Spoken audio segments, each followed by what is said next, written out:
Iran meluncurkan serangan rudal ke kapal induk Amerika Serikat USS Abraham Lincoln. Serangan ini menurut Garda Revolusi Iran memaksa kapal itu bergeser.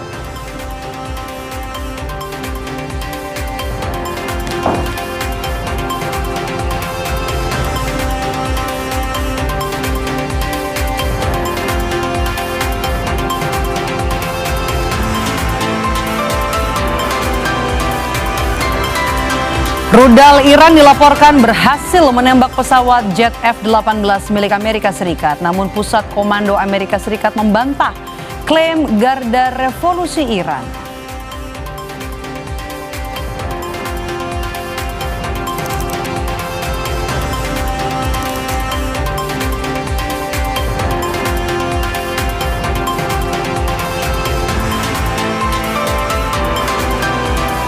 Pentagon diperkirakan akan mengirim 3.000 pasukan dari Divisi Lintas Udara ke-82 ke Timur Tengah.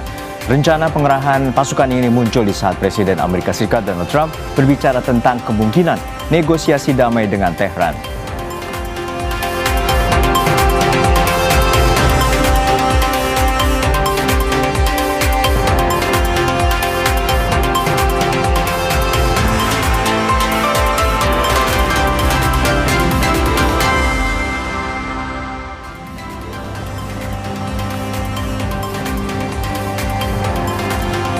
Disiarkan langsung dari Studio Orange Kompas TV Palmerah, Jakarta. Saudara, Anda menyaksikan program berita Kompas Petang di Kompas TV Independen Terpercaya. Bersama saya Maido Pelfrina. Dan saya Harjuno Pramudito, kita jelang Kompas Petang selengkapnya hanya di Kompas TV Independen Terpercaya.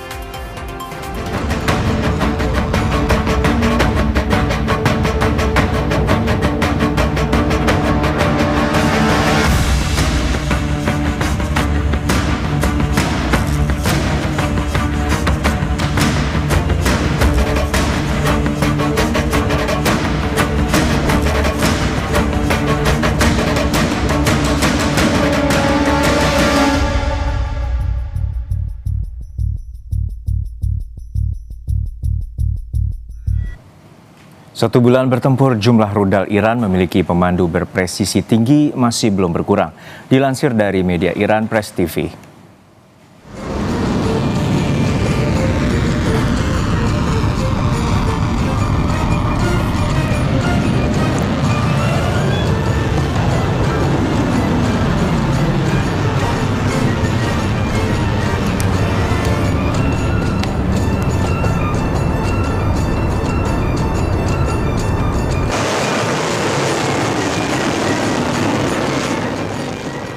Garda Revolusi Iran menyatakan gelombang serangan ke-81 hingga kemarin telah menyasar 70 lokasi di seluruh wilayah Israel.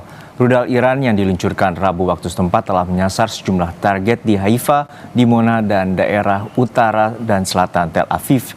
Dalam serangan terakhir, Iran mengandalkan rudal Emad, Qam, dan Qadr.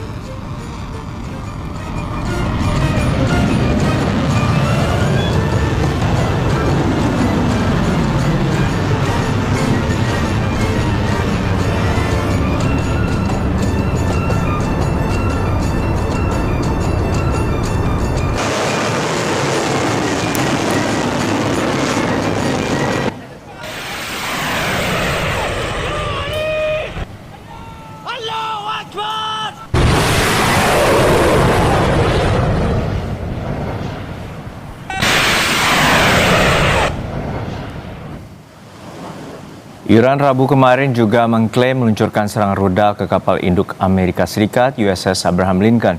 Tanggal, lokasi, dan lintasan rudal dalam rekaman itu tidak dapat diverifikasi secara independen. Kantor berita Iran, IRNA, melaporkan bahwa rudal itu memaksa kapal induk untuk mengubah posisi setelah serangan yang dilaporkan.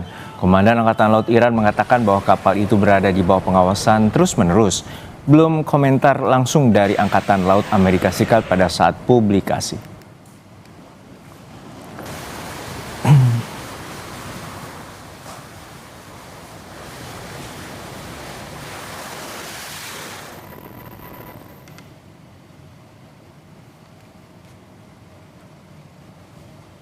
Garda Revolusi Iran merilis video serangan yang diklaim berhasil menembak jatuh jet F-18 milik Amerika. Dalam video tampak kilatan cahaya mengenai jet sebelum visual jet yang diduga F-18 milik Amerika menghilang.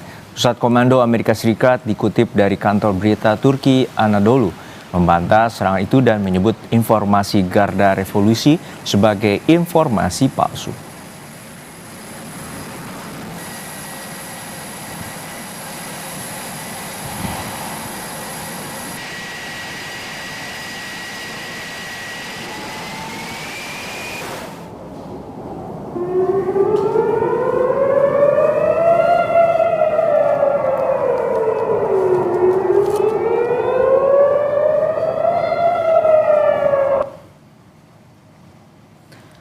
Tak hanya Iran yang melancarkan serangan ke Israel, saudara, sejumlah rudal Hizbullah yang ditembak dari wilayah Lebanon terus menyerang sejumlah kota di Israel seperti Petah Tikva dan juga Tel Aviv.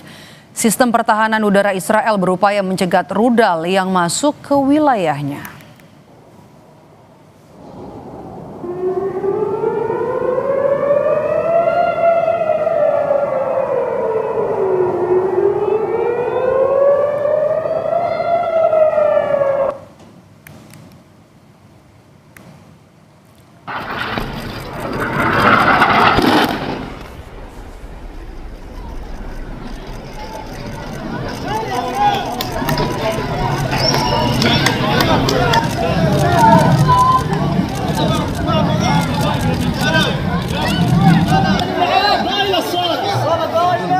Sementara itu di tengah serangan ke Iran dan Lebanon, Israel dilaporkan menyerang kamp pengungsi warga Palestina. Ledakan dan asap tebal mengepul di tenda pengungsi Palestina di Deir al-Balah, Gaza, Palestina usai serangan militer Israel. Serangan itu memicu kepanikan warga yang berlindung di lokasi itu. Media setempat melaporkan 1 orang meninggal dunia dan 7 lainnya luka-luka. Serangan Israel di jalur Gaza sempat menurun dalam beberapa hari terakhir setelah Amerika Serikat dan Israel melancarkan operasi militer ke Iran. Namun, menurut warga setempat, intensitas serangan kini kembali meningkat.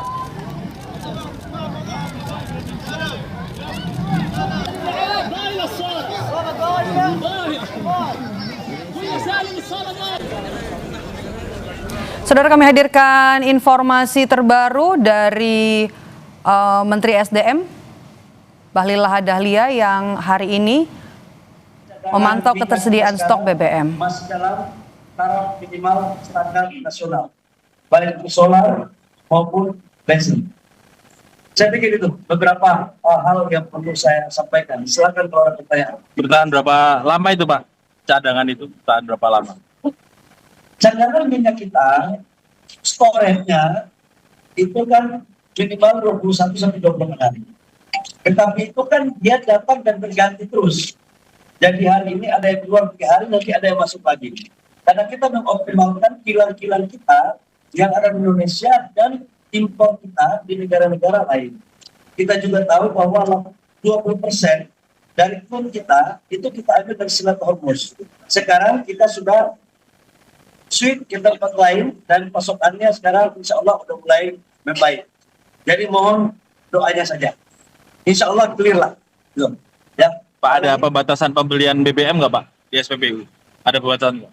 Saya ingin menyampaikan bahwa tolong kita memakai energi dengan bijak. Tolong SPBU ini bukan untuk industri. Tolong dipakai dengan bijaksana. Kalau satu hari katakanlah cukup, contoh ya, cukup 30 liter, 40 liter, yang boleh cukup. Tidak usah ada rasa panik buying. Tidak perlu ada. Jadi pakailah dengan secukupnya.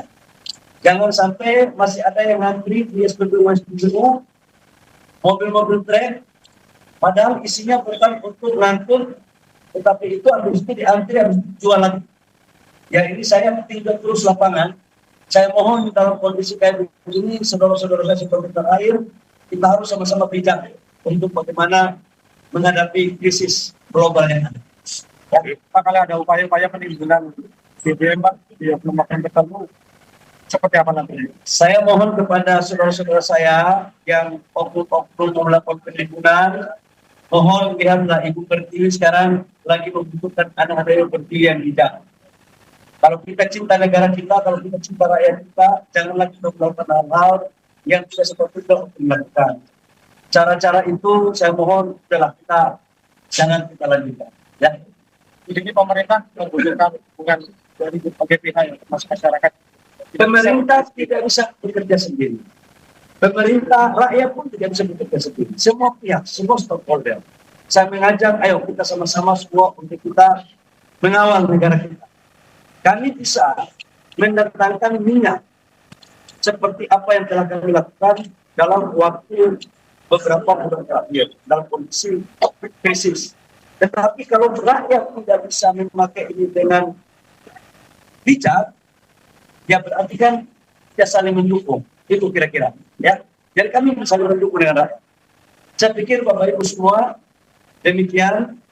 Terima kasih. Sekali lagi saya ucapkan terima kasih kepada tim, semua stakeholder yang di sektor energi yang telah menjalankan Hari Raya Idul Fitri dan arus mudik balik. Saya pikir insya Allah dengan baik, karena tidak ada antrian yang terlalu berarti SPBU.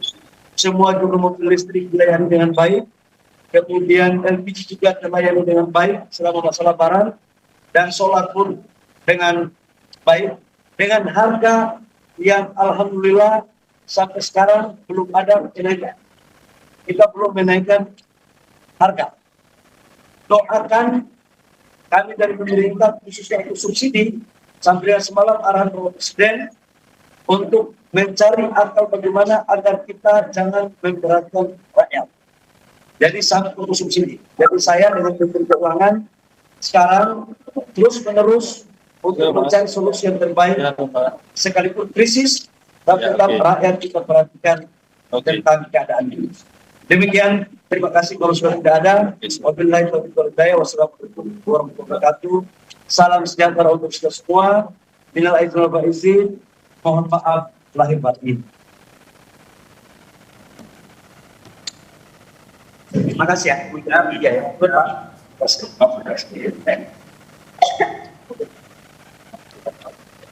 ya.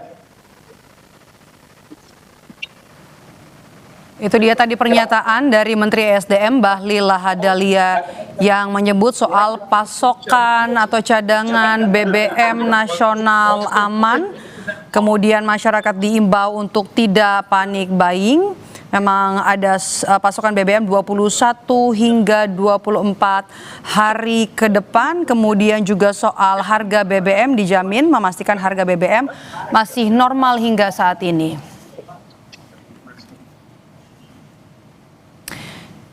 Kita kembali ke informasi soal serangan dan konflik di Timur Tengah. Saudara, serangan Israel ke Lebanon juga masih terus berjalan. Kepulan asap membumbung dari kota Al-Qailah di distrik Tyre di Lebanon Selatan setelah dihantam serangan Israel Rabu waktu setempat. Kementerian Kesehatan Lebanon menyebut 22 orang tewas dalam 24 jam terakhir. Sebelumnya Perdana Menteri Israel Benjamin Netanyahu bilang Israel memperluas wilayah yang dikuasainya di sepanjang perbatasan Lebanon Selatan.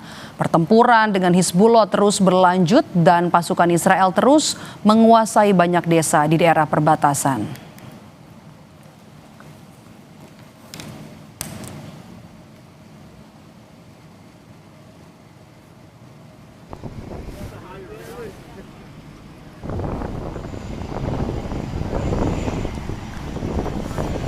Pentagon diperkirakan akan mengirim 3.000 pasukan dari Divisi Lintas Udara ke-82 ke Timur Tengah. Rencana pengerahan pasukan itu muncul di saat Presiden Donald Trump berbicara tentang kemungkinan kesepakatan dengan Tehran untuk mengakhiri perang. Departemen Pertahanan Amerika Serikat telah menyiapkan rencana terperinci untuk kemungkinan pengerahan pasukan darat di Iran sebagai salah satu skenario militer di tengah meningkatnya konflik Timur Tengah. Get it. Bantu aku makan.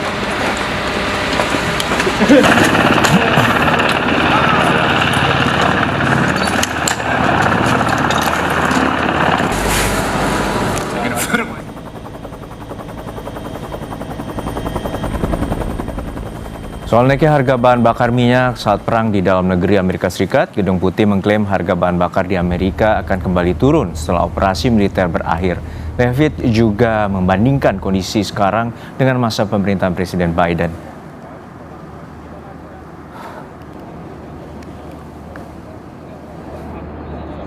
Temporary short-term fluctuation in gas prices. The president has said once these combat operations are over, this administration is going to continue to unleash American energy dominance. We're continuing to do that every day, and we're going to see prices at the pump go back down, just as we have over the past year because of this president. And don't think for one second if the Democrats had their way, gas prices would be as they were under the previous administration. Tetaplah di Kompas Petang, saudara. Usai jeda kami kembali dengan informasi arus balik di kilometer 188 Palimanan Tol Cipali macet. Kendaraan mengantre panjang sebelum masuk tol Palimanan Kanci.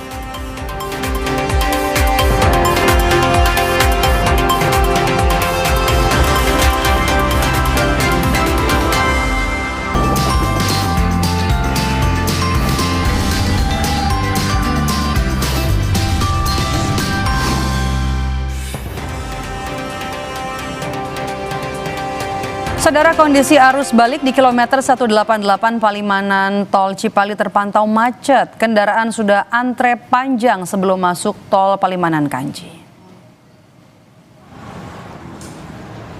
Kemacetan ini juga tampak dari pergerakan kendaraan yang sangat minim. Kepadatan kendaraan terjadi setelah jalur A, yakni ketika arah Jakarta menuju Jawa Tengah kembali diberlakukan normal. Kendaraan para pemudik yang semula bisa masuk jalur A dengan rekayasa sistem satu arah kembali bertumpuk di jalur B.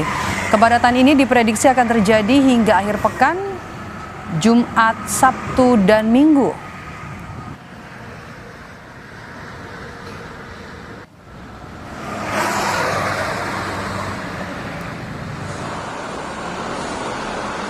Sementara itu, situasi arus lalu lintas di gerbang tol Cikampek Utama Kamis sore lancar. Jasa Marga memberlakukan diskon tarif tol 30% sejak pukul 00 dini hari tadi. Belum ada rekayasa lalu lintas yang diberlakukan di ruas tol Jakarta Cikampek. Hingga pukul 2 siang tadi, Jasa Marga mencatat ada lebih dari 27.000 kendaraan yang keluar dari gerbang tol Cikampek Utama menuju ke Jakarta.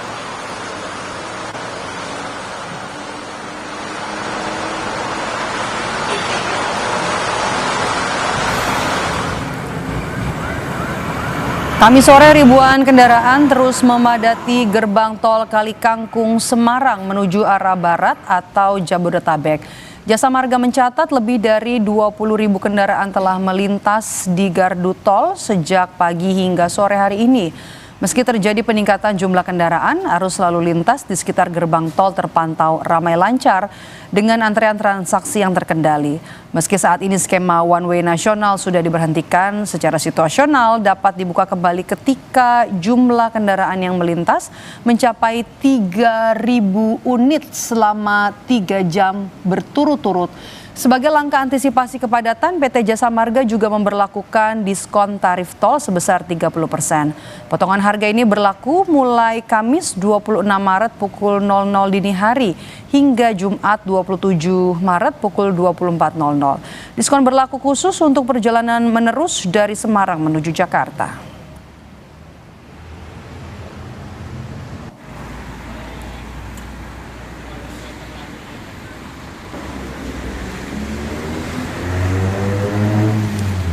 Lalu seperti apa kondisi arus balik hari ini? Di sejumlah titik kita akan pantau. Dari gerbang tol Cikatama sudah ada jurnalis Kompas TV Renata Panggalo dan juru kamera Bimo Wicaksana serta pilot drone Ricky Sultana. Dan di Semarang, Jawa Tengah sudah ada jurnalis Kompas TV Gesi Lutfia dan juru kamera Prahayuda Febrianto tepatnya di gerbang tol Kalikangkung. Kita akan ke Cikatama terlebih dahulu. Renata, selamat petang.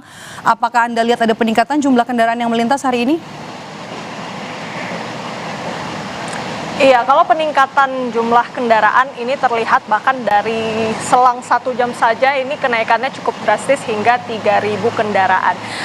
Kalau yang bisa kami gambarkan data dari Jasa Marga kami dapatkan sekitar pukul 15:02 ada 29.000 kendaraan lebih yang melintas dari gerbang tol Cikampek Utama mengarah ke Jakarta. Kita bandingkan dengan data di pukul 16:03 Sudah ada sebanyak 32.961 kendaraan yang mengarah ke Jakarta. Jadi selisihnya ini sudah hampir 3.000 kendaraan dalam 1 jam saja, Medop dan juga saudara. Jadi memang kalau di gerbang tol Cikatama ini masih terlihat ramai lancar, tetapi kalau kepadatan sepertinya ini bisa diurai karena dari Jasa Marga ini sudah menyiagakan sebanyak 22 gardu tol untuk arah Jakarta yang bisa dimanfaatkan oleh para pemudik. Lebih lengkap mengenai situasi lalu lintas di gerbang tol Cikampek Utama, langsung saja kita pantauan udara dari pilot drone Ricky Sultana dan Bondan Wicaksono. Kita perhatikan memang tidak begitu padat ya di ruas tol Jakarta Cikampek, khususnya di sekitar gerbang tol Cikampek Utama. Tadi saya sudah sebutkan gardu tol ada yang beroperasi 22 yang mengarah ke Jakarta, lalu jika itu tidak cukup, dari Jasa Marga juga sebenarnya menyiagakan mobile reader sebanyak 19. Nah, ini bisa dimanfaatkan nantinya bila ada kepadatan. Tapi sejauh ini memang masih bisa dipecah dengan gardu tol yang terbuka saat ini. Lalu untuk rekayasa lalu lintas sebenarnya sudah tidak ada lagi yang berlaku. Namun untuk para pemudik yang berencana beristirahat di rest area, ada satu rest area di tol Jakarta Cikampek yang memberlakukan sistem buka tutup, yaitu kilometer 62B yang mengarah ke Jakarta. Jadi bisa disiapkan lagi beberapa alternatif rest area lain untuk menjadi pemberhentian. Biasanya di aplikasi Jasa Marga ini diupdate kira-kira rest area mana yang masih tersedia kantong parkirnya. Namun hingga saat ini untuk 62B nampaknya masih diberlakukan sistem buka tutup. Dan di sekitar titik itu juga kalau misalnya ada kepadatan itu biasanya juga ada antrean di sana. Jadi kendaraan yang akan melintas ke kilometer 62 mungkin bisa mempersiapkan diri dengan adanya mungkin kepadatan di sekitar rest area. Lalu Medop dan juga saudara, memang dari pukul 00 dini hari tadi sudah diberlakukan diskon 30% tarif tol. Dari Jasa Marga ini tentunya juga untuk mengurai kemacetan atau kepadatan di periode arus balik Lebaran 2026.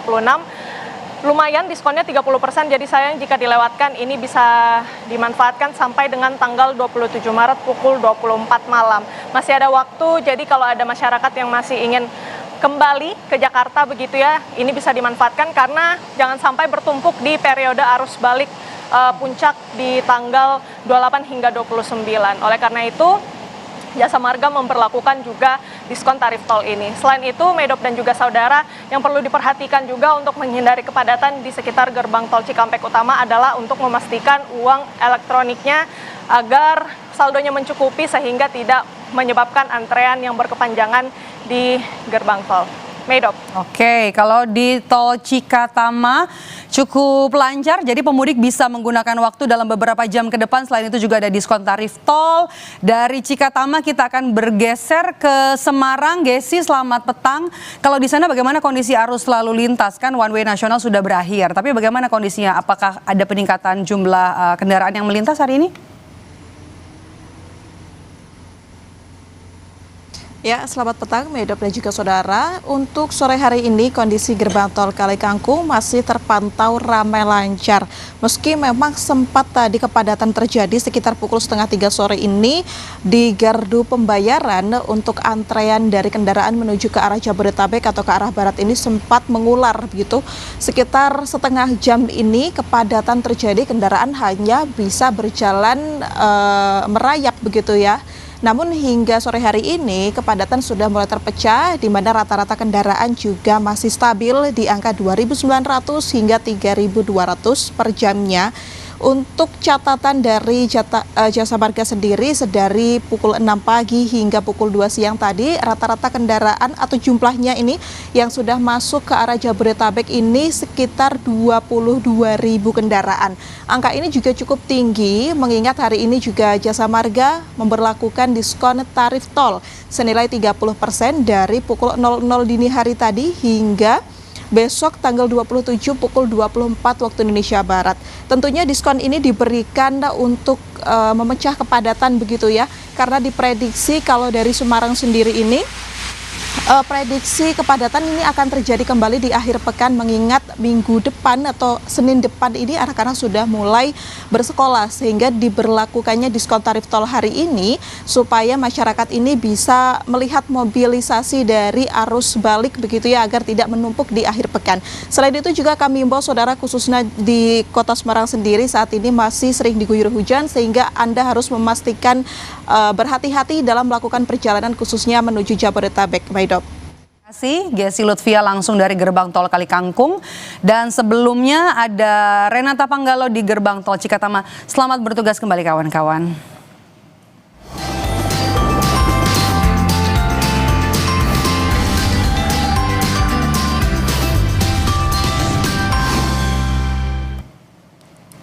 Selepas jeda, Saudara, Kompas Petang kembali dengan informasi isu kelangkaan dan kemungkinan kenaikan harga BBM memicu aksi borong bensin dan solar di berbagai wilayah di India.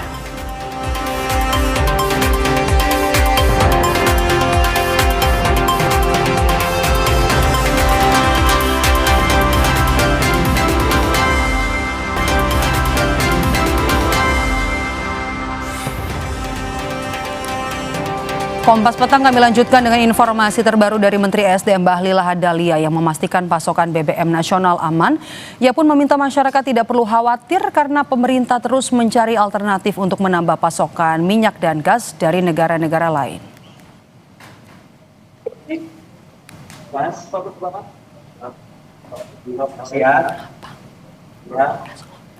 Oleh kue mencocok ya.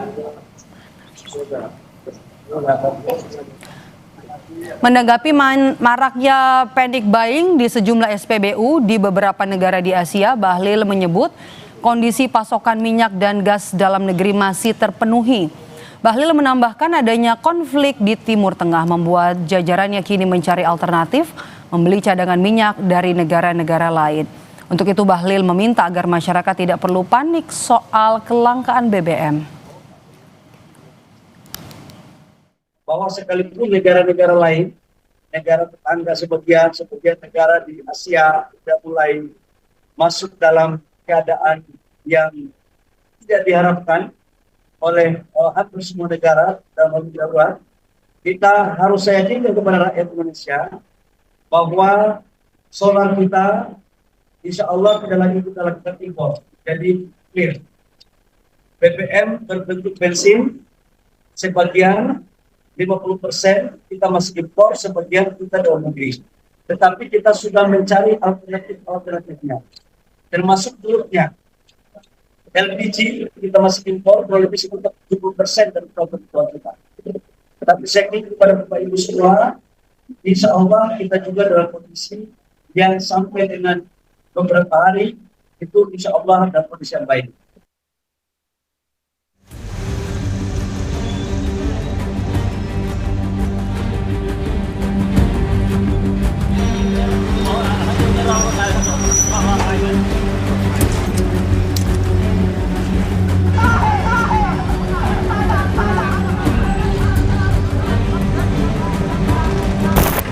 Isu kelangkaan dan kemungkinan kenaikan harga BBM memicu aksi borong bensin dan solar di berbagai wilayah India seiring konflik di Timur Tengah. Di kota Ahmedabad, India, para pengendara harus mengantre panjang di pom bensin karena pasokan bahan bakar yang menipis. Sejumlah konsumen kehilangan kesabaran. Pasalnya, antrean panjang telah berlangsung selama 5 hari terakhir. It's been a problem from 5 days, 1 week. If it still continues, we have to shift from somewhere else. We have to go from our house. I'm not living here. I'm just doing my job. I'm surviving my health, surviving my life here. But if it gets more difficult, I have to migrate to my hometown because it's not possible for me to experience this kind of condition in the city. Sementara di Gujarat, India, polisi ikut menertibkan antrean dan mengimbau masyarakat untuk tidak mempercayai rumor terkait kelangkaan bahan bakar. Di Filipina, usai Presiden Marcos Jr. mengumumkan keadaan darurat energi nasional atas konflik di Timur Tengah, Rabu kemarin ia seakan meralat ucapannya dengan menyatakan negaranya masih memiliki pasokan bahan bakar untuk sekitar 45 hari. Namun, ia menekankan pasokan tersebut tidak akan habis karena pemerintah sedang berupaya memperoleh minyak dari pemasok lain yang tidak terpengaruh oleh konflik di Timur Tengah. And although we cannot be assured right now of the supply, we can be sure that at least for 45 days we will be all right. I think that we can be fairly confident. We can be confident that after the 45 days we will still have already arrived here in the Philippines. The reason that I declared an energy emergency is to provide government with more options should the need arise. Di Phnom Penh, Kamboja, para pengemudi tuk-tuk kesulitan mendapatkan bahan bakar yang terjangkau seiring dengan kenaikan harga dan kelangkaan bahan bakar di Kamboja akibat krisis energi global. Nampak para pengemudi terpaksa mendorong tuk-tuk mereka setelah kehabisan bahan bakar.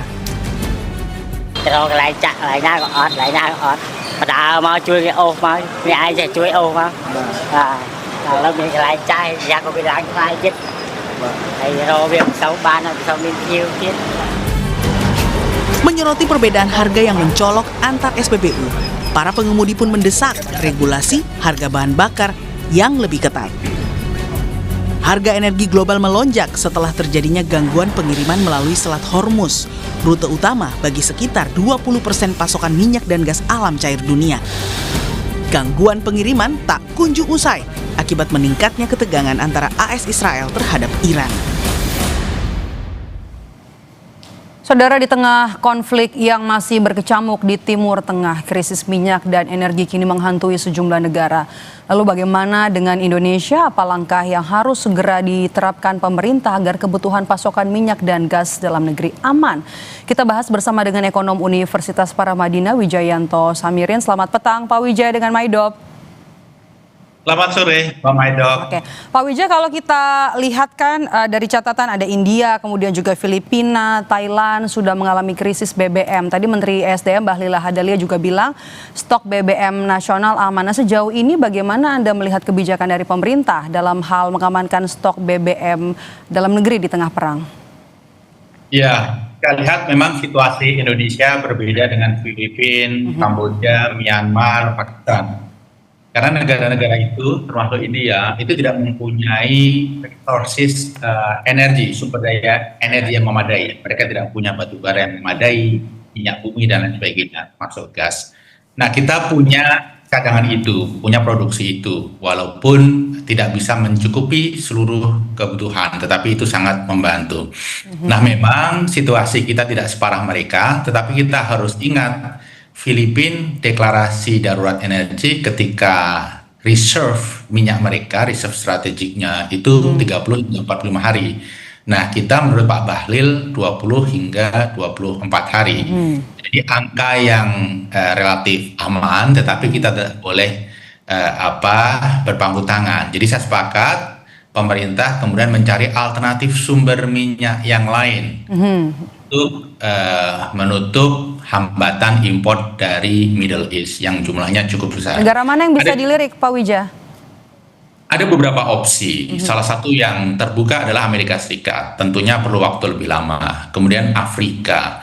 Kemudian Rusia. Karena sekarang ini kan Amerika untuk menurunkan harga minyak bumi dunia itu memberi keleluasan kepada Rusia untuk memasarkan minyaknya. Jadi 3 opsi ini menurut saya perlu kita observe dengan lebih seksama, dan Amerika merupakan negara yang sudah siap sebenarnya, tetapi dari sisi logistik tentunya perlu penyesuaian. Nah, di lain pihak selain dari sisi keberlanjutan supply, penghematan yang dilakukan oleh masyarakat kita itu juga perlu didorong, sehingga ide work from home itu merupakan salah satu opsi yang menarik yang menurut saya perlu direalisasikan, tentunya dengan beberapa kebijakan detail yang perlu dibahas lebih lanjut. Oke. Sejauh ini kan bicara soal work from home, baru 1 hari nih yang diembuskan rencananya ya. Apakah 1 hari itu Anda lihat cukup untuk menghemat penggunaan BBM? Kira-kira bisa bertahan berapa lama? Ya, memang harus ada begitu banyak langkah yang dilakukan. Work from home saja tidak akan memadai, tetapi ini cukup membantu. Hitungan kasar saya itu menunjukkan kira-kira kita bisa menghemat hampir 10% konsumsi BBM kalau WFH 1 hari ini dijalankan. Kemudian kita bisa menghemat import BBM sekitar 100 triliun per tahun. Kemudian subsidi juga bisa dihemat sekitar 15 triliun per tahun. Dari sisi nilai tentunya cukup membantu tetapi tidak sangat signifikan. Tetapi kalau dikombin dengan berbagai pendekatan yang lain, saya rasa kita akan mempunyai solusi yang memadai. Oke. Karena perang tidak kunjung usai nih Pak Wija, apakah pemerintah Anda nilai perlu membuat skenario lain untuk bisa menjaga kondisi ekonomi nasional agar tidak ada inflasi? Saya rasa salah satu yang harus dijaga adalah fiskal, karena dampak kenaikan BBM ini kan ujung-ujungnya ke fiskal, dan fiskal adalah salah satu titik rentan ekonomi Indonesia. Hal yang lain, parameter makro yang lain itu cukup oke, kecuali fiskal. Jadi ini perlu dijaga betul. Nah, menurut saya selain menghemat penggunaan BBM, kita juga perlu melakukan realokasi spending di area yang sebenarnya bisa ditunda, digunakan untuk area yang secara langsung mengantisipasi jika krisis ini berkepanjangan, krisis teluk maksud saya. Apa itu? Misalnya seperti MBG, kemudian Koperasi Desa Merah Putih, itu tetap dipertahankan tetapi dengan efisiensi yang menurut saya perlu dilakukan secara cukup masif. Masih banyak ruang efisiensi di situ. Efisiensi masif seperti apa untuk bisa menjaga keseimbangan fiskal kita, Pak Wija? Dua hal tersebut saja, kalau dilakukan efisiensi yang masif bisa menghemat luar biasa 100 triliun lebih misalnya.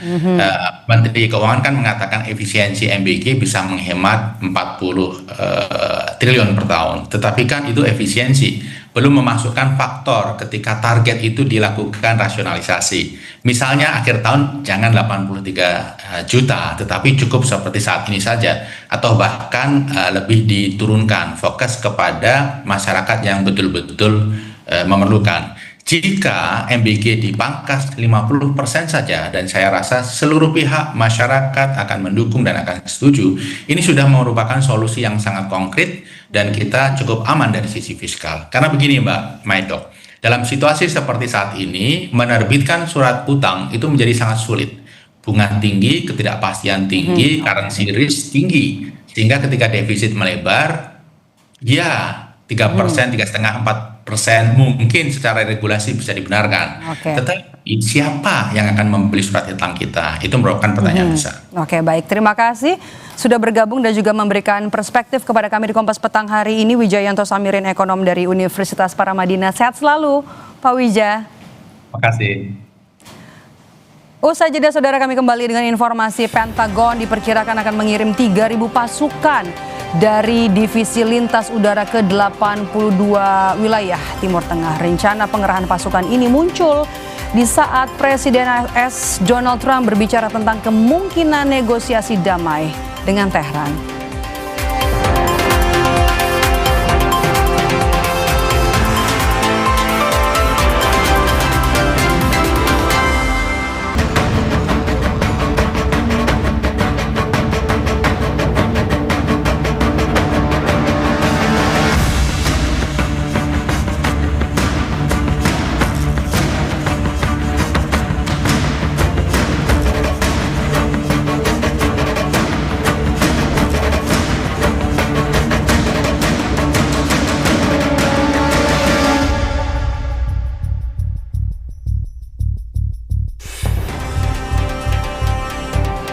Kembali di Kompas Petang, saudara. 1 bulan bertempur, jumlah rudal Iran memiliki pemandu berpresisi tinggi masih belum juga berkurang, dilansir dari media Iran Press TV.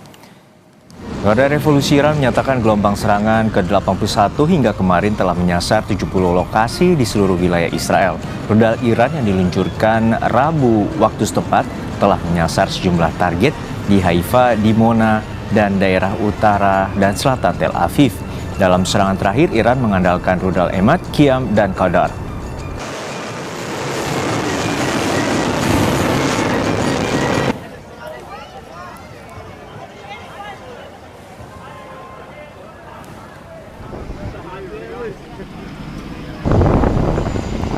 Pentagon diperkirakan akan mengirim 3.000 pasukan dari Divisi Lintas Udara ke-82 ke Timur Tengah. Rencana pengerahan pasukan ini muncul di saat Presiden Donald Trump berbicara tentang kemungkinan kesepakatan dengan Teheran untuk mengakhiri perang.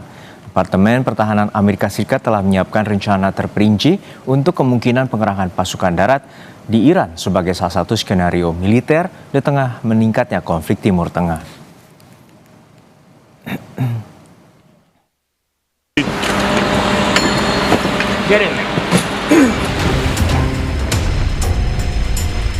Pemerintah Amerika Serikat mengklaim pembicaraan damai dengan Iran masih berlangsung.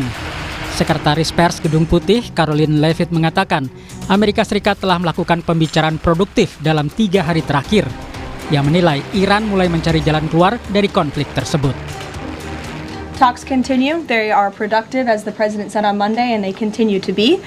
What I will tell you is these talks are ongoing. We're not going to get into the nitty-gritty details that have been exchanged between the United States and Iran at this time. But if Iran fails to accept the reality of the current moment, if they fail to understand that they have been defeated militarily and will continue to be, President Trump will ensure they are hit harder than they have ever been hit before. Namun pada saat yang sama, Teheran justru menolak ajakan negosiasi dengan Presiden Donald Trump dan mengajukan syarat sendiri untuk mengakhiri konflik. Menteri Luar Negeri Iran, Abbas Araghchi, menegaskan negaranya akan terus berperang dengan Amerika Serikat dan Israel. Araghchi memandang negosiasi dengan AS saat ini sama dengan mengakui kekalahan. این که پیام‌هایی از طریق کشورهای دوست ما داده بشه و ما هم در جواب مواضع خودمون رو اعلام بکنیم یا هشدارهای لازم رو بدیم، این نه اسمش مذاکره است، نه اسمش گفتگو، نه هیچ. تبادل پیام هست به واسطه دوستان ما. Perang Iran melawan Amerika Serikat dan Israel sudah memasuki pekan keempat dengan korban yang mencapai ribuan orang. Gelombang serangan terus dilancarkan kedua belah pihak.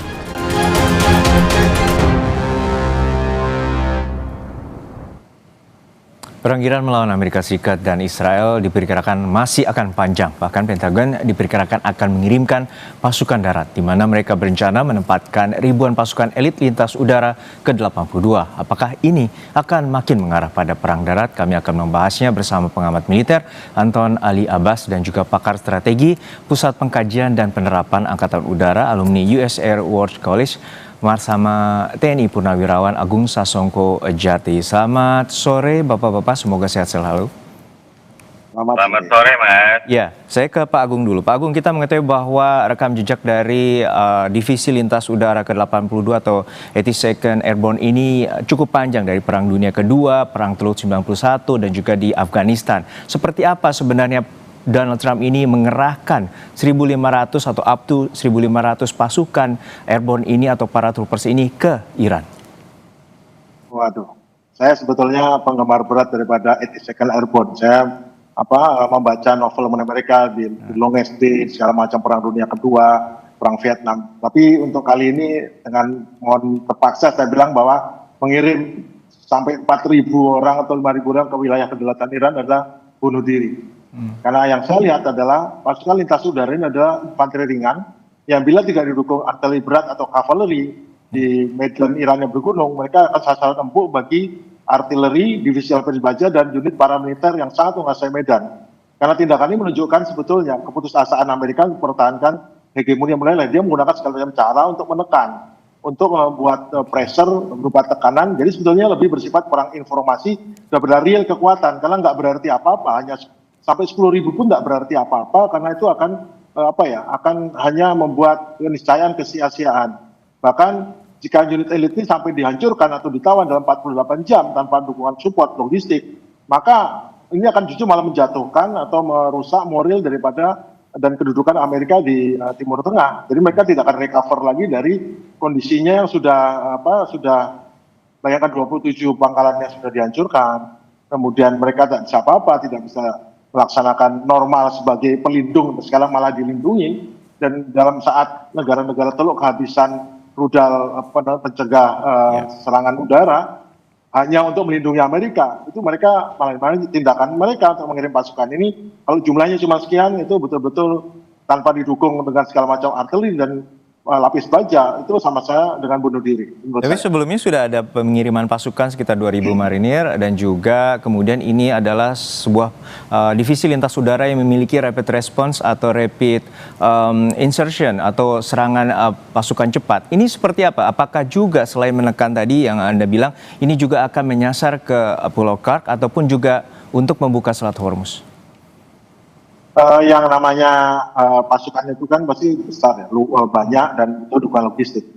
Selama mereka tidak bisa dilindungi secara baik dari serangan rudal balistik atau rudal jelajah atau drone, itu sama saja dengan kasihan mereka. Tidak ada tempat di Timur Tengah yang aman dari serangan rudal. Yang di Israel saja tidak aman. Bagi mereka itu yang pertama. Terus yang kedua, kalaupun mereka harus berhadapan juga dengan pasukan Iran dengan senjata yang sama, kekuatannya dengan sama, ininya mereka bertahan apa? Karena pasti mereka kan andalnya dukungannya pesawat terbang A-10 Thunderbolt, kemudian dukungan helikopter serbu Apache atau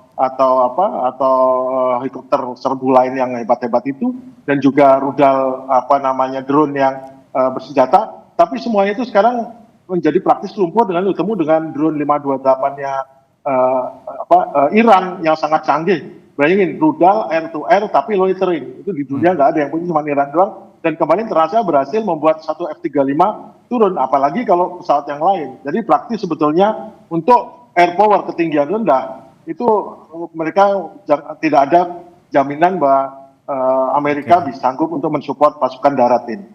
Ya, saya ke Mas Anton. Mas Anton, kita menyatakan bahwa dari juru bicara Gedung Putih menyatakan bahwa ini merupakan salah satu leverage agar sebuah pressure bagi Iran untuk menerima ceasefire ataupun juga membuka pintu negosiasi. Menurut Anda seperti apa sebenarnya dari Amerika Serikat sendiri untuk membuka pintu negosiasi ini? Ya, sebenarnya satu, Mas. Yang pertama adalah strategi seperti ini sebenarnya adalah hal yang lumrah ketika apalagi menjalang ataupun ingin membangun yang namanya proses negosiasi, karena ini memang satu adalah untuk leverage, itu satu. Kedua, Trump kalau misalnya kita lihat ini seakan-akan ada ambigu ya. Yang pertama adalah dia ngomong sudah selesai, sudah berhasil, lalu kemudian dia ngomong bahwa Iran sudah bersedia untuk bernegosiasi, itu lalu kemudian dia muncul lagi dengan seperti ini. Jadi kadang-kadang orang kemudian melihatnya ada ambiguitas atau inkonsistensi dari ucapan Trump. Tapi kalau kita perhatikan, justru itulah strateginya Trump. Ketika kita bicara tentang dia menerapkan strategi ambiguitas, ketika dia bicara tentang untuk bagaimana memelihara konflik atau membangun konflik. Kita bisa lihat misalnya bagaimana, jadi dengan kata lain, maksud saya adalah ketika kita melihat Trump, kita jangan hanya sekadar mencermati apa yang dikatakan dia, tapi apa yang dia lakukan. Ya, dalam hal ini adalah bahwa ketika kita bicara tentang pengiriman pasukan ini, seperti tadi yang dijelaskan oleh Pak Agung, udah ada airborne, lalu ada marine, lalu ada pasukan yang memang sudah stay di sana, walaupun juga ada yang bergeser misalnya.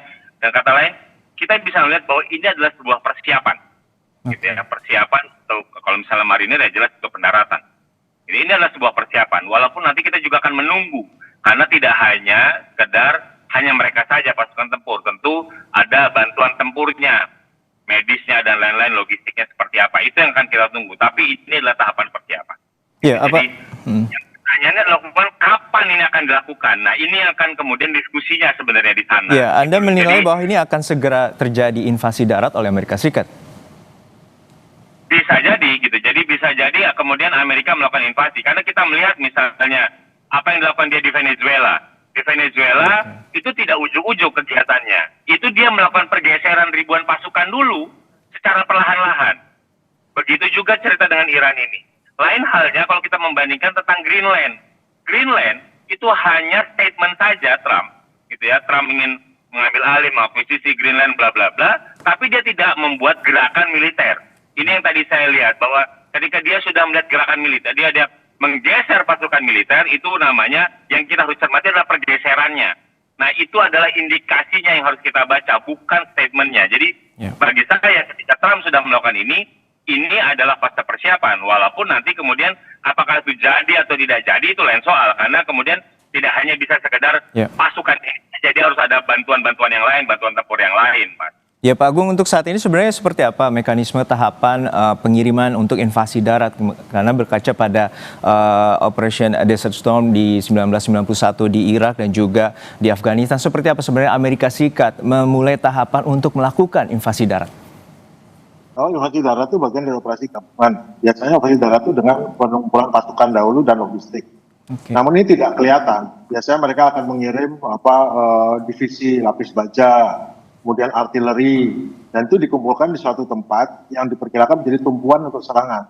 Dan saat ini tidak ada, semuanya ringan semua. Marinir yang dikirimkan adalah marinir dalam bentuk marinir ekspedisi force yang di kapal induk marinir namanya Tripoli ya. Kemudian juga ini juga hanya satu batalion ataupun belum sampai satu divisi dikirim. Itu adalah merupakan tim yang sangat awal yang belum merupakan tanda-tanda akan melaksanakan invasi, karena invasi itu harus 300, 400, 500 ribu orang dengan perlengkapan yang lengkap. Itu namanya invasi, baru cukup ampuh untuk menakuti pihak lawan untuk kamu lanjut bangga, ayo berunding. Kalau cuman angkanya masih ribuan, puluhan ribu, itu masih belum cukup untuk membuat menjadi leverage atau daya tawarnya.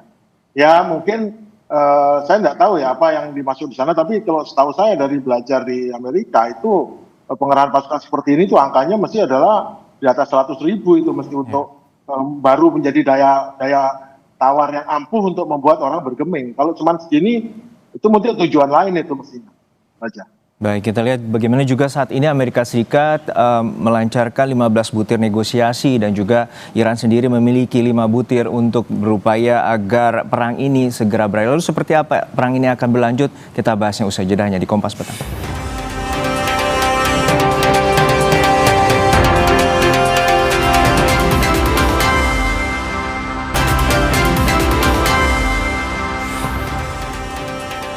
Kembali di Kompas Petang, Saudara. Amerika Serikat berencana mengirimkan pasukan darat di mana mereka berencana menempatkan ribuan pasukan elit lintas udara ke-82. Untuk membahasnya kami telah bersama dengan pengamat militer CIDE, Anton Ali Abbas, dan juga pakar strategi Pusat Pengkajian dan Penerapan Angkatan Udara alumni US Air War College, Marsma TNI Purnawiran Agung Sasongko Jati.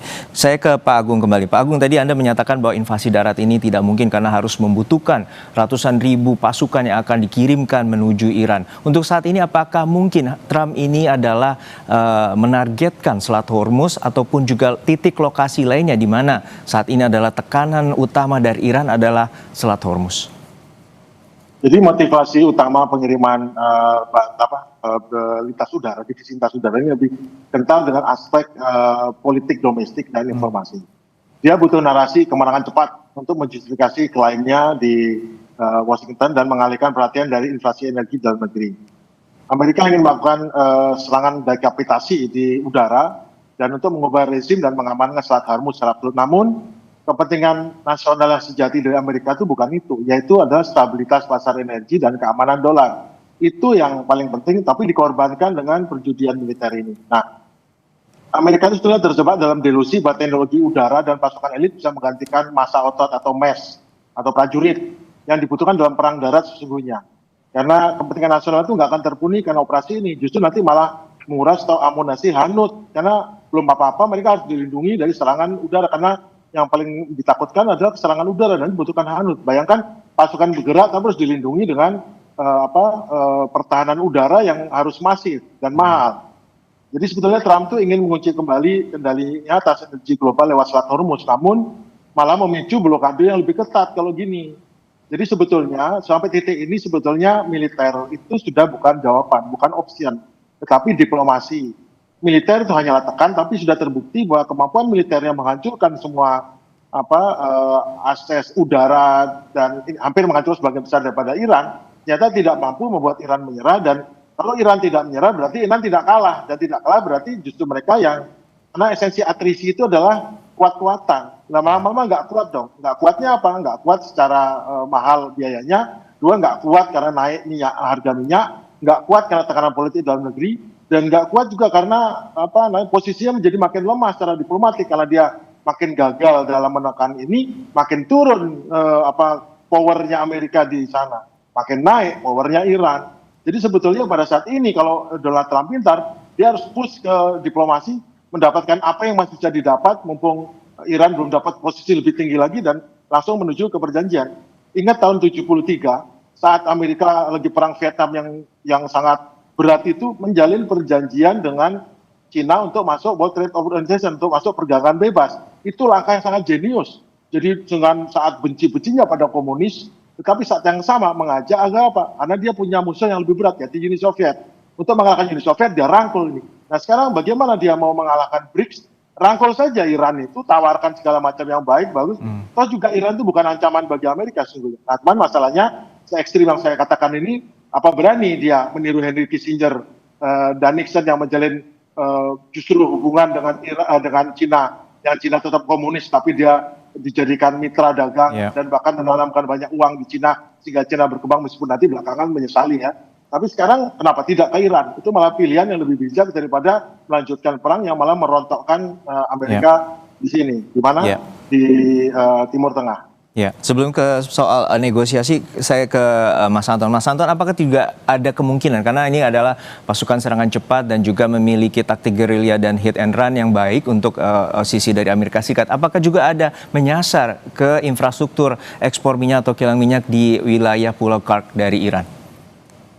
Problemnya adalah kalau kita bicara perang asimetris kan kuncinya pada resiliensi. Nah, resiliensi lah yang kemudian bisa mendikte seberapa lama, ke arah mana konflik ini. Nah, yang bisa bicara tentang resiliensi itu adalah Iran, bukan Amerika Serikat. Itu satu. Makanya tadi ketika Pak Agung cerita tadi, itu yang ngedikte hari ini tuh Iran, bukan Amerika Serikat. Itu jangan lupa. Walaupun apa yang dipamerkan oleh Amerika Serikat, kita juga harus lihat itu audiensnya siapa. Yang pertama jelas tadi Pak Agung sudah bilang, ini ngomong tentang domestic politicsnya dia. Itu yang dia harus menunjukkan bahwa dia bisa perang cepat dan lain-lain. Itu satu. Kedua, dia juga harus menunjukkan pada ally-nya bahwa saya serius loh, gitu ya. Ketiga, pada adversary dalam hal ini musuhnya, bahwa Iran ini saya udah ngirimin pasukan dan lain-lain gitu. Jadi memang kalau bicara tentang apa yang dilakukan Amerika Serikat, kita harus lihat di audiensnya beda-beda, tujuannya beda-beda, dan pesannya tentu saja beda-beda yang ingin disampaikan oleh Amerika Serikat gitu. Apakah kemudian dia akan melakukan pendaratan atau dan lain-lain? Tentu tadi saya bilang, ini baru tahap awal persiapan. Ini nanti harus kita cermati lagi, apa pasukan apa yang bergeser ke sana. Apakah tadi Pak Agung bilang, ini ngomong tentang bantuan tempur itu harus dilindungi dan lain-lain. Itu ada atau tidak? Gitu. Jangan lupa misalnya ketika bicara tentang apa yang Iran lakukan, Iran itu sudah bisa sampai melakukan serangan ke Diego Garcia, 4.000 km, walaupun itu berhasil atau tidak berhasil, tapi gestur itu sudah nyata. Artinya apa? Artinya Iran itu mau dibilang bahwa dia sudah dilumpuhkan dan lain-lain, dia masih sampai hari ini masih bisa melawan. Nah, itu yang juga bagi saya juga penting dicermati bagi Amerika Serikat. Apakah Amerika Serikat ingin serius misalnya masuk ke daratan, misalnya daratan Iran, atau dia ingin masuk hanya ke Pulau Kark, atau ingin Hormuz, kita belum tahu. Karena tadi kita akan menunggu pasukan-pasukan yang lain ini. Ini baru marinir, baru lalu kita bicara tentang airborne gitu ya, dan yang lain-lainnya seperti apa. Ini akan kita tunggu. Apakah dia akan bergeser secara serius atau tidak. Itu, Mas. Ya, untuk Pak Agung, untuk saat ini sebenarnya bagaimana kekuatan pasukan keduanya? Tentu kita mengingat bahwa kalau dari tahapan yang tadi dibilang oleh Mas Anton, ada sebuah tahapan, dan juga Anda melihat seperti apa sebenarnya kekuatan dari keduanya untuk menghadapi yang perang, terutama yang Anda sebut perang atrisi atau endurance war atau perang yang berkepanjangan. Gini, yang jelas Iran pasti siap, karena mereka siap sama yang terburuk. Masalahnya Amerika siap nggak? Mereka siap perang cepat loh. Pelajaran pada saat perang dunia kedua, itu ada orang yang sama sombong Amerika, namanya adalah pasukan Jerman. Dengan yakin, dengan kekuatan besar, dengan puluhan divisi, menyerbu ke Uni Soviet bulan Juni. Berangkat menuju Moskow tanpa bawa pakaian dingin. Begitu sampai bulan Desember di sana, langsung terhenti sampai berbulan-bulan, malah terpukul mundur, dan pada bulan tahun 45 justru malah pasukan Uni Soviet berada di gerbang Berlin. Itu sama kayak sekarang. Orang Amerika ini jelas tidak siap untuk perang ini. Mereka siapnya untuk segera cepat bunuh Ali Khamenei, bunuh semuanya, selesai, kelar. Kemudian Iran di bawah pengaruhnya ataupun gimana rezim yang baru. Mereka nggak siap untuk ini kelihatan. Kelihatan ini kan kalau nggak punya strategi, maka nggak punya exit strategi. Nah ini jelas misi Epic War itu udah gagal. Ini udah masuk ke operasi berikutnya yang belum direncanakan dengan baik, karena Kalau jangan baik kan sudah siap, ini nggak siap apa-apa. Dan yang saya ketahui sekarang yang siap tempur pasukan darat Amerika itu cuma total 120.000 orang. Mereka bukan seperti tahun 1991 yang sudah siap. Perang Irak itu sudah disiapkan sebelum, dan juga karena masalah macam-macam ya, mereka sudah siap. Sekarang nggak siap, Amerika tidak siap untuk perang lama dan tidak ada rencana untuk perang darat. Karena apalagi sudah mundur dari mana, dan uangnya sudah dialihkan untuk beli senjata mahal-mahal yang macam-macam mahal, tidak dialihkan untuk perang semacam ke Afghanistan atau ke Irak. Jadi sesungguhnya yang terjadi adalah betul kata Pak Anton tadi, ya sekarang yang di atas tangan itu Iran. Sekarang bagaimana cara membuat Iran ini mau membuat perjanjian baru yang tetap Amerika udah oke, tidak menggunakan namanya, jangan malah diajak tatang-tatangan yang malah tidak ada keuntungan yang didapat pada itu. Ingat pelajaran daripada dengan Cina yang jelas membunuh orang Amerika di Vietnam, diajak untuk bekerja sama perdagangan itu meskipun tetap komunis loh. Ini kan jauh lebih nggak kayak komunis, ini masih orang Iran masih biasa-biasa, masih oke lah, masih normal diajak bicara juga bisa. Oke, saya ke Mas Anton. Mas Anton, ini juga dalam situasi terkini bahwa Amerika Serikat meminta Pakistan sebagai juru runding untuk menawarkan 15 butir negosiasi untuk ceasefire atau gencatan senjata. Untuk seperti ini apa kemungkinannya akan Iran menerima, terutama ada tawaran terkait dengan proyek nuklir bagi listrik di Iran akan dibantu di wilayah Bushehr?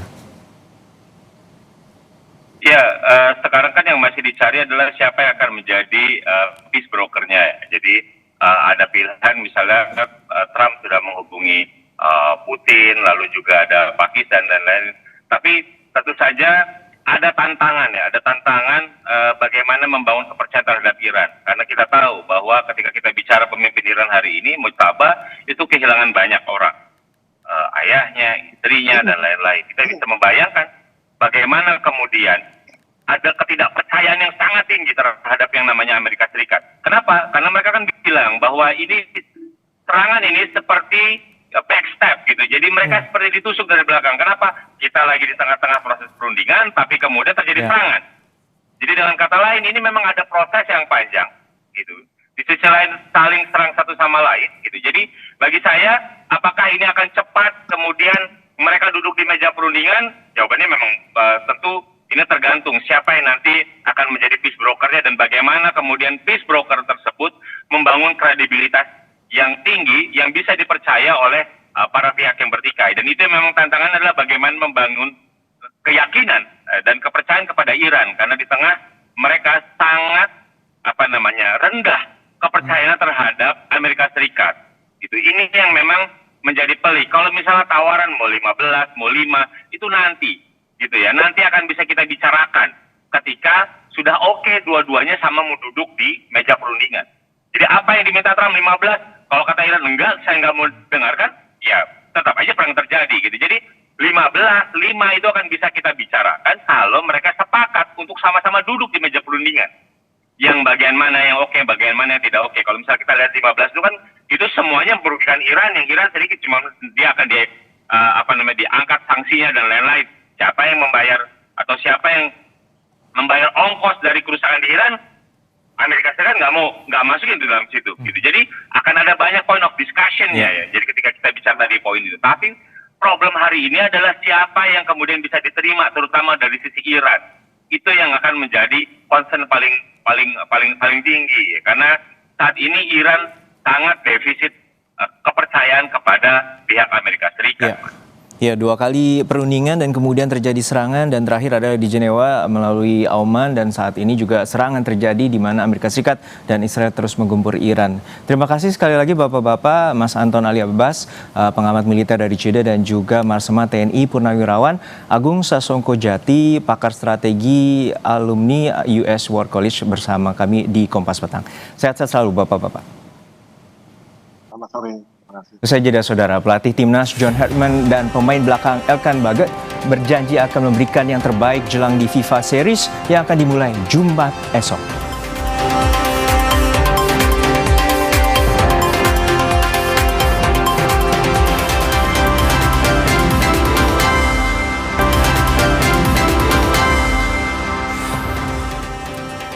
Kompas Petang kami lanjutkan dengan informasi dari pelatih timnas John Hartman dan pemain belakang Elkan Bagot berjanji akan memberikan yang terbaik jelang FIFA Series yang akan dimulai Jumat esok.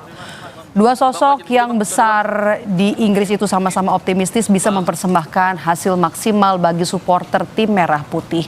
Ini merupakan kali pertama Elkan kembali memperkuat skuad Garuda setelah terakhir bermain pada 2024. Laga melawan St. Kitts and Nevis bakal menjadi debut Hartman yang baru dikontrak PSSI sebagai pelatih timnas Indonesia pada awal tahun ini.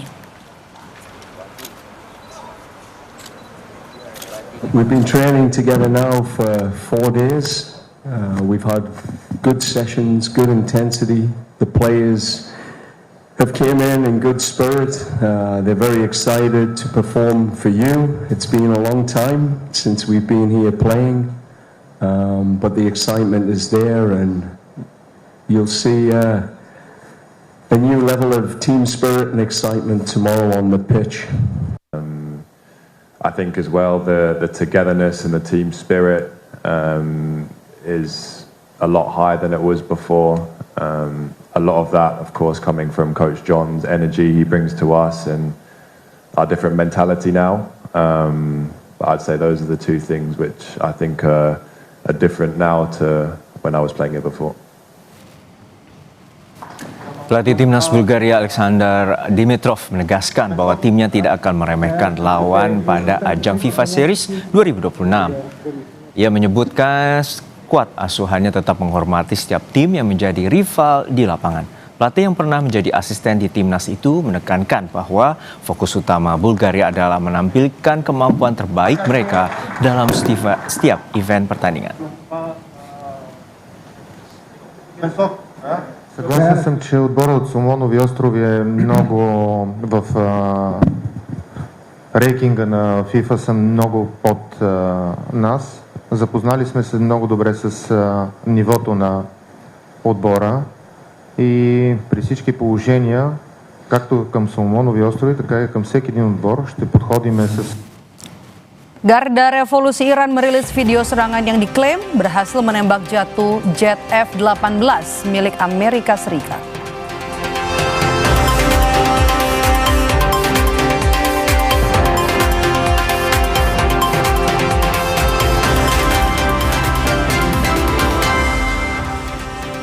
Garda Revolusi Iran merilis video serangan yang diklaim berhasil menembak jatuh jet F-18 milik Amerika.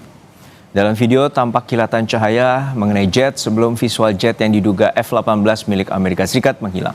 Pusat Komando Amerika Serikat dikutip dari kantor berita Turki Anadolu membantah serangan itu dan menyebut informasi Garda Iran sebagai informasi palsu.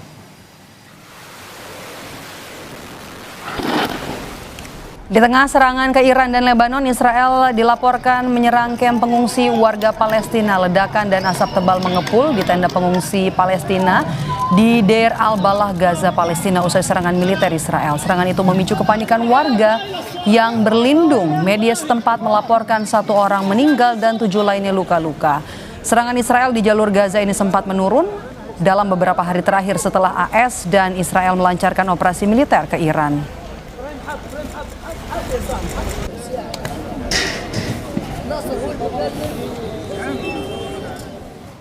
Informasi tadi menutup jumpa kita di Kompas Petang hari ini. Saya Harjuno pamit undur diri.